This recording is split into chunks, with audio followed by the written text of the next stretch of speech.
Nggih. Foto-foto mangke saged kalajengaken nggih sak bibaripun kirap. Nggih. Seliramu dawang bagus kang dadi pabojanku tulung ana rasa kangen atiku nganggo esen maneh sing tak tunggu kangen iki bisa mari yen sliramu gelem tekan nabani tak suwun rena lan wengi dadi tambah kangen ning atike. Dumateng para-para ingkang sampun pikantuk pakurmatan sampun. Monggo kula aturi enggal-enggal jumeneng sampun dipun tenggo wonten ing sasana Gambyong.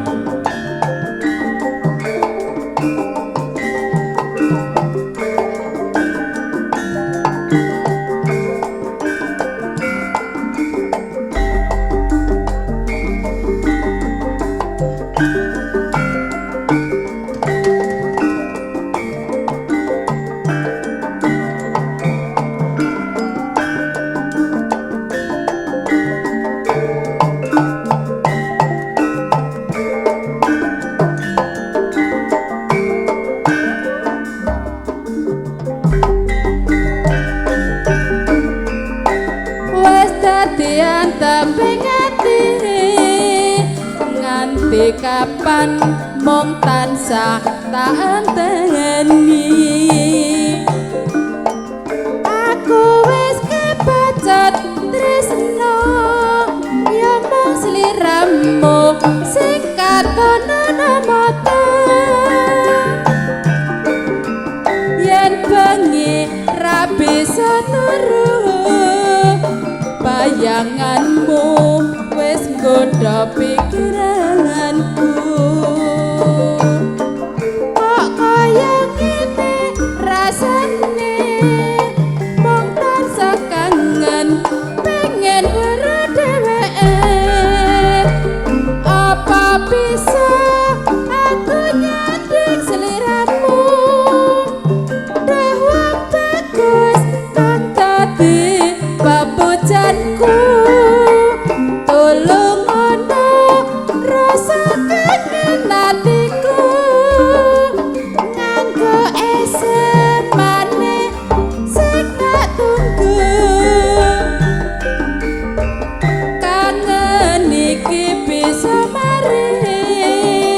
yen sliramu gelem tekan nambani tak suwun rena lan wengi dadi tambah kangen ning atike apa bisa aku nyanding sliramu dawang bagus kang dadi pabojanku tulung ana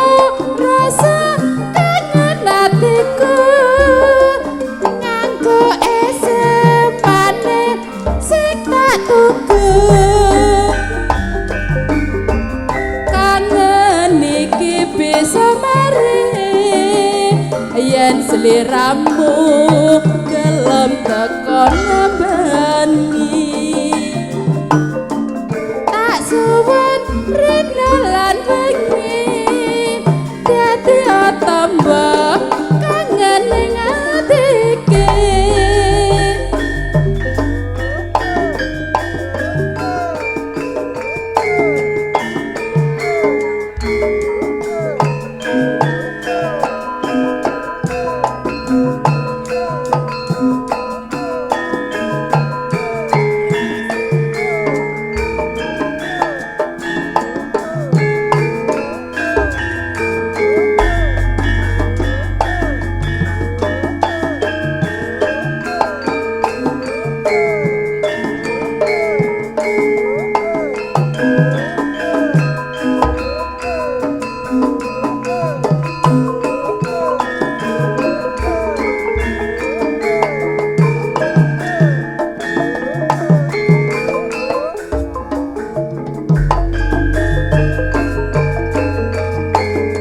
yen kelingan lelakonku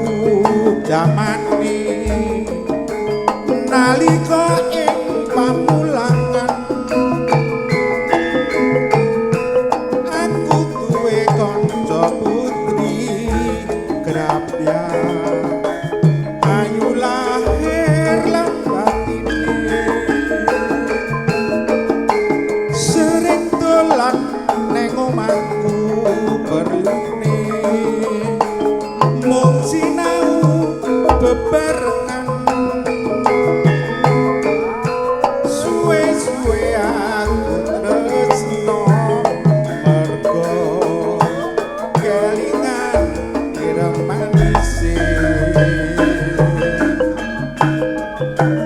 nanging juwo ora bisa urip bebarengan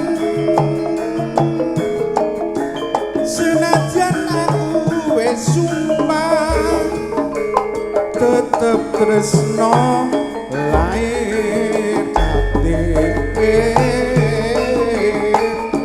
mung jalaran perpisahan dipeksa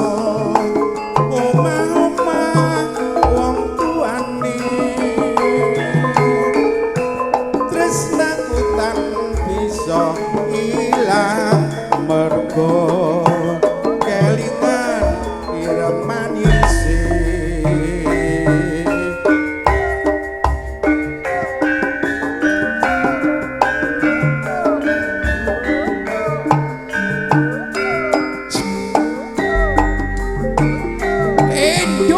Indonesia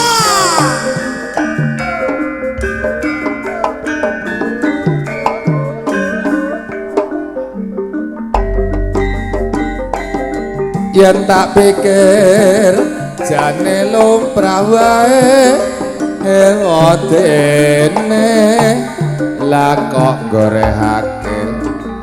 kanthi peperangane sing dadi mati-matine jare padha enyen yen nyawang dheweke Rama itu aku dewe ngaplo dasar mikatate rada sugal neng ngangeni besok kapan gan kulunggo sesandingan ganku nandang wis suwe arep tak blakake